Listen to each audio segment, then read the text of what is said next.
Turkey! I'm on the running machine. On the road, look.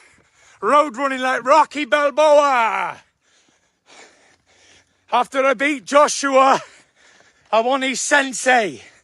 I want a rematch with a rabbit. What's up, guys? Welcome back. And today we've got something big. Alexander Usyk just called out Tyson Fury on a live video shared by the most powerful man in Saudi boxing. And now Frank Warren has confirmed that Fury is so desperate for revenge. Hi, brother. I'm ready. Every time. I'm ready. Las Vegas, New York, Saudi Arabia. Anything. Come on! Greedy belly. Usyk already has a fight lined up on May 23 in Egypt against Rico Verhoeven, so he's not exactly sitting idle.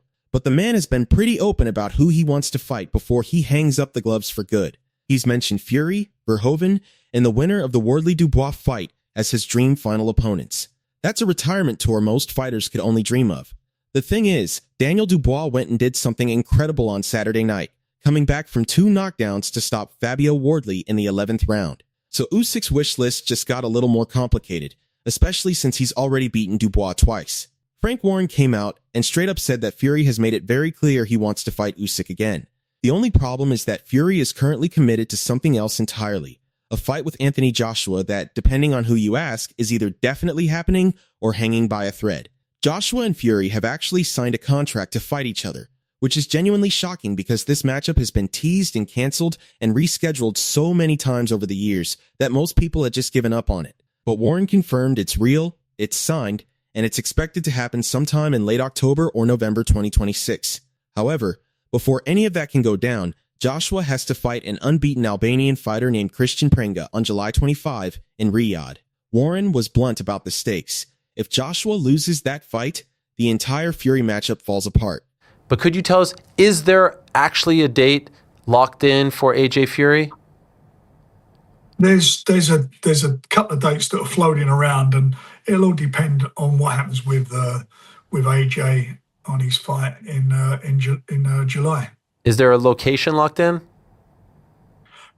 I understand there's a couple of locations, but that's not for me to announce. No, I'm not asking you to announce. I just wanted to know if there was something locked in. A lot of people, for obvious reasons, say it's an English, it's a British fight because they're two Brits. Fury, interestingly, brought up the Dubois fight recently and pointed out that Dubois had never knocked down Jarrell Miller, Filip Hrgović, Wardley, or even Usyk, but he put Joshua on the canvas 5 times.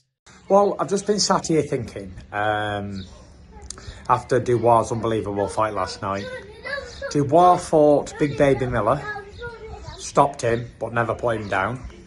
Then he fought Hrgović, stopped him, but never put him down. He fought Wardley last night in an unbelievable fight, stopped him, and never put him down. He hit Usyk with some big bombs, never put him over, but yet he fights Anthony Joshua and pummels him, puts him to the floor 5 times. I'm not saying Anthony Joshua's chinless, but they're the facts. Take it as you wish and as you will.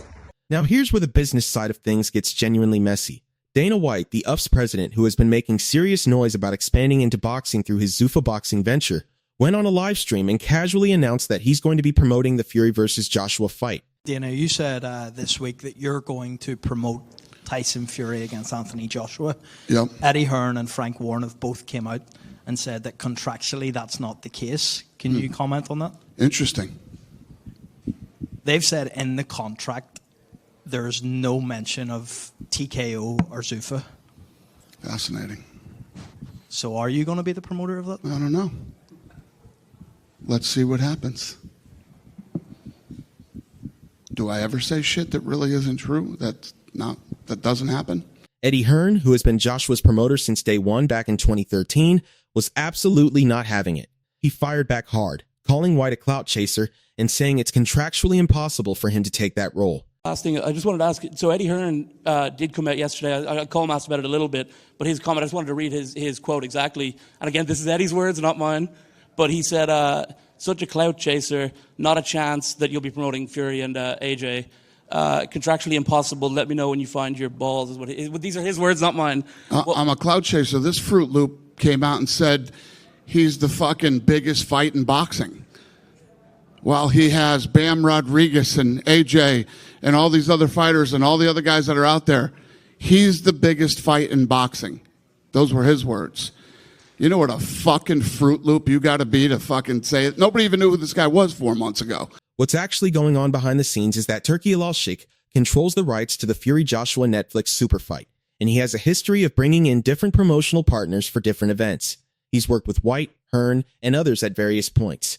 So the situation is genuinely murky, it's not entirely clear who's running what, and both Hearn and White seem to believe they're in charge. I'm doing the Tyson Fury AJ fight too. I'm promoting that. It's just bullshit. But he's not, because the contract with Tyson says that Zuffa will not be able to promote that fight. Joshua, meanwhile, has been slowly rebuilding after a rough stretch.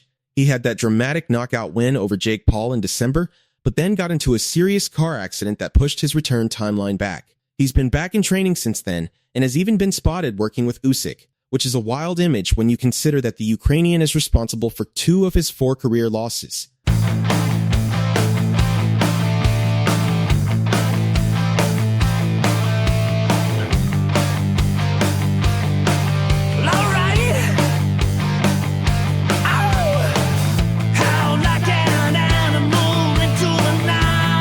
Fury, on the other hand, just came off a solid win over Arslanbek Makhmudov in April, a unanimous decision that showed he's still sharp even if he's clearly slowed down from his peak years.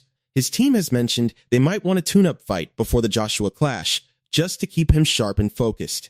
Fury apparently needs a target, needs a date circled on the calendar, otherwise his mental preparation suffers. AJ and Fury, now is the time. This could be the best fight ever. It could be one of the worst fights ever. I don't know, because we don't know who's got what left. If this fight happens 5-10 years ago, both fighters can afford to lose. Now both fighters can't. This is a career-ending fight for either one. No matter what happened 10 years ago, it wasn't a career-ending fight. If someone got knocked out, it wasn't a career-ending fight.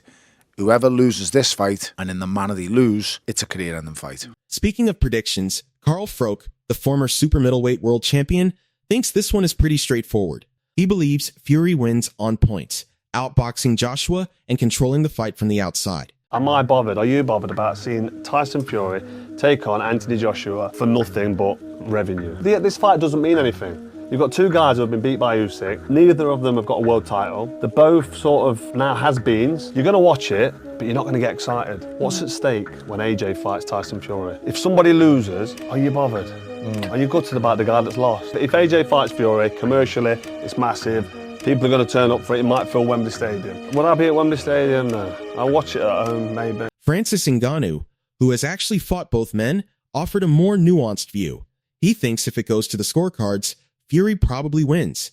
But if Joshua lands something clean early, there's a knockout in him. I think it's a great fight. I think it's a fight that everybody's been waiting. They've been waiting for this fight for maybe a decade now.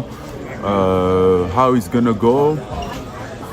No, but again, it's a fight game. Nobody knows what will happen, and everybody basically at this level that there are 2 elite fighters.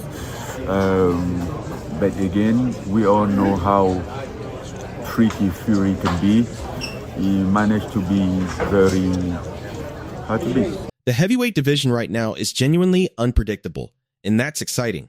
You've got Usyk ruling the roost, Fury and Joshua finally committing to each other, Dubois making a serious case for himself as a contender after that Wardley comeback, and enough money floating around from Saudi Arabia to make almost any matchup possible.